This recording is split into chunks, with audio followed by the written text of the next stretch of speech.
എല്ലാവർക്കും വിഷു ആശംസകൾ. കണിയൊക്കെ കണ്ട് പിന്നെ വേഗം തന്നെ റെഡിയായി ഇന്നത്തെ കുക്കിംഗ് പരിപാടിയിലേക്ക് കിടന്നു. അതിന് മുന്നേ നല്ല ചൂടായിട്ടുള്ളൊരു ഫിൽറ്റർ കോഫി ഉണ്ടാക്കി കുടിച്ച് ഒന്ന് ഉഷാറായിട്ട് പണി തുടങ്ങാമെന്ന് വിചാരിച്ചിട്ടാണ്.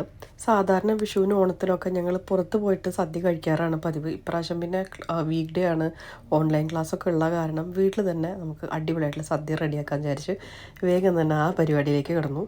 അധികം വലിയ സ്പ്രെഡൊന്നുമില്ല, എന്നാലും ഞാൻ പ്ലാൻ ചെയ്തത് അവിയൽ, സാമ്പാർ, മത്തങ്ങരിശ്ശേരി, ഒരു ക്യാബേജ് ഉപ്പേരി, പിന്നെ ബീട്രൂട്ട് പച്ചടി, പായസം, ഇത്രയൊക്കെ തന്നെ പ്ലാൻ ചെയ്തുള്ളൂ. എന്നിട്ട് 4 ബർണർ ഒന്നിച്ച് അങ്ങോട്ട് ഓൺ ചെയ്ത് ഓരോരോ സാധനങ്ങളായിട്ട് മെല്ലെ റെഡിയാക്കി. ഒരു സൈഡിൽ ഓൺലൈൻ ക്ലാസ്സും നടക്കുന്നുണ്ട്. ഇപ്പോൾ ക്ലാസ് കഴിയുമ്പോഴേക്കും ഒരാൾക്ക് വിശപ്പാവും. അപ്പോൾ അതിന് മുന്നേ കുക്കിങ്ങൊക്കെ ഫിനിഷ് ചെയ്യണം. അപ്പോൾ ഒരു 12:30 ആകുമ്പോൾ എല്ലാം റെഡിയായി. എന്നിട്ട് എല്ലാവരും കൂടി അടിപൊളിയായിട്ടുള്ളൊരു വിഷു സദ്യ കഴിച്ചു. ഇനി അത് കഴിഞ്ഞ് ബാക്കി വന്ന കറികളെല്ലാം പാക്ക് ചെയ്ത് ഫ്രിഡ്ജിലേക്ക് കയറ്റണം. കാരണം അടുത്ത 2 ദിവസം നമ്മുടെ മെനുവിൽ ഇവർ തന്നെയാണ് ഉണ്ടാവാൻ പോകുന്നത്.